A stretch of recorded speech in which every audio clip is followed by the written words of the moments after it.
Hey everybody, welcome to the Renaissance Woodworker Shop Update for October 21st, 2016. And here's what's happening in my shop this week. A whole lot of nothing. It has been a terrible shop week. Everything that I planned to get done didn't happen for one reason or another. And rather than me standing here and telling you about all the stuff that I'd planned to do this week and why I didn't get it done, I'm just gonna say I got nothing done. So instead, I'm going to address a couple of questions. There are two questions that I get multiple times every single week. That is, can we see a tour of your shop? And two, how do I set up my hand tool shop? So, since I got nothing done, let's talk about the shop. This is my clubhouse. This is my shop. Up here by the front garage door, I've got this cabinet that I keep my glues, my finishes, my turning tools, all of my lathe accessories, and therefore my lathe, this is my 1876 Barnes treadle lathe sitting right up by the garage door. I do all my turning here. Sometimes like to wheel it out into the driveway on nice days. So I'll call this the little turning nook.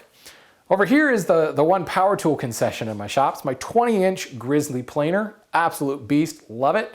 I can plane boards by hand all day long, but sometimes I just want to crank out, 50 board feet of lumber.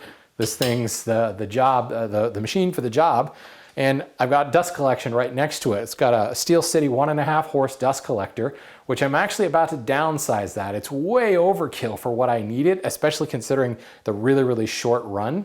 So I'm going to be downsizing that and moving to a wall-mounted Rockler unit that I already have. So that actually brings up a good point. Anybody who's in the Maryland area and is looking for a really good dust collector, give me a call, send me an email. I'll make you a deal on this. It's a really nice collector. It's got a HEPA canister filter on top. It's got to go, and I'd like to sell it to somebody who needs a good dust collector. But that's besides the point. I've got my lumber rack up here where I keep kind of my near inventory of the next couple of projects. I can process everything right here on the planer if necessary.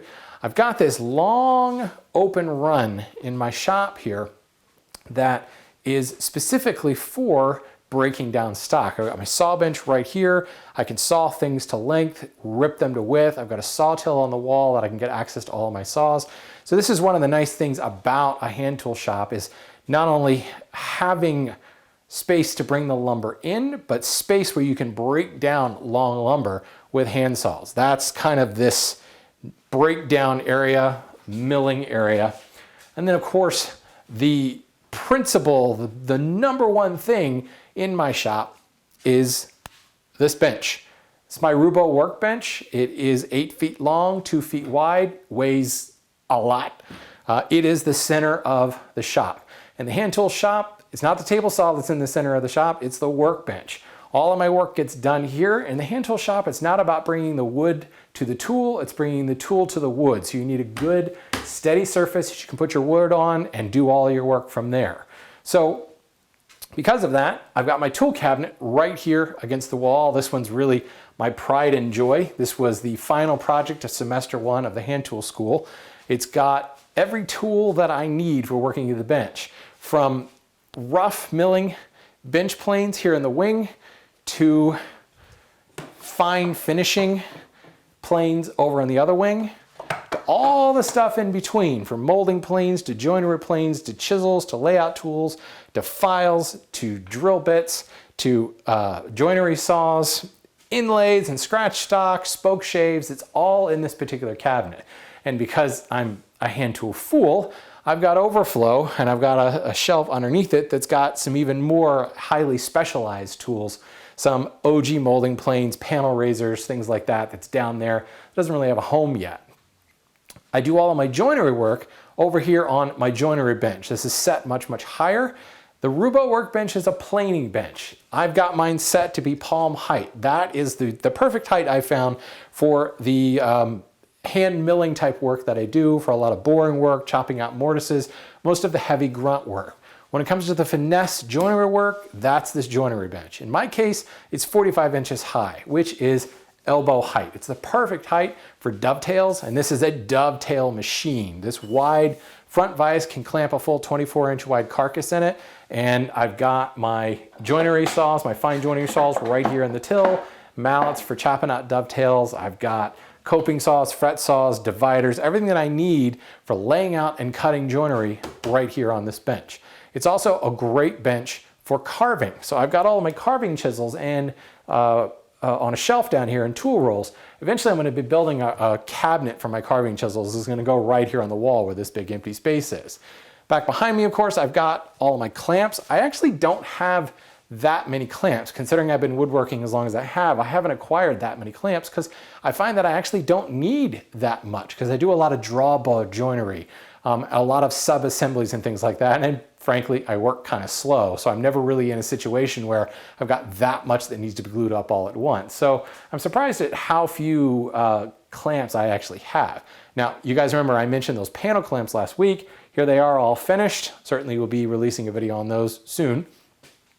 What's next? Well, we've talked about the bench zone, kind of where all the workbench work gets done. That is the center of the shop, so I like to put the bench literally in the center of the shop.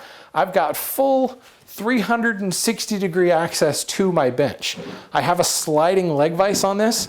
I can pull it out and set it on that side of the bench, or sometimes I just like to set it up over here and do separate operations here. Having full access to all sides of the bench has been really, really useful for me.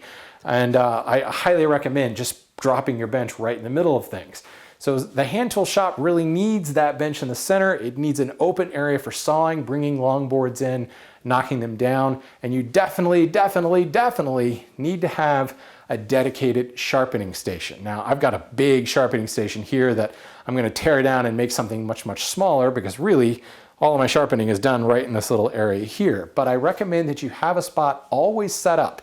Anytime you've got to set up some kind of sharpening stone or soak a stone or something like that, you're going to end up putting it off. If your sharpening station is always there, your stones are always ready, just a quick spritz of Windex and I'm off to the races, you're going to sharpen a lot more.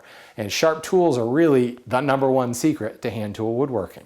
So sharpening station is there. All of my tools are easily accessible right where I need them the most, right at the bench or over at the joinery bench, just a couple steps away. And I can get to the chisels that I need, any joinery saws. I've got some joinery saws in here and over here. Really, it's all about easy access to the tools so that you don't try to make do with a tool that maybe is only, half as good for the job as one that's all on the other side of the room and you're too lazy to go get it. So that's really it, folks. There's not a whole lot to the typical hand tool shop. It's really just about getting a bench and putting it in the middle of the room, protecting your tools, having them somewhere close by, somewhere automatically set up to do your sharpening work, and an open spot for breaking down of lumber. Everything else, you can kind of figure that out as time goes on. So there you go. That's kind of the quick and dirty tour of my shop. Also a good idea of setup for a traditional hand tool shop. I'd love to hear your questions on this. If you have specific questions about your shop setup or how you can work the style of work that you want to do into your space or anything along the lines of setting up shop, let me know. I'm always here to help. Thanks for watching, folks. We'll see you next week.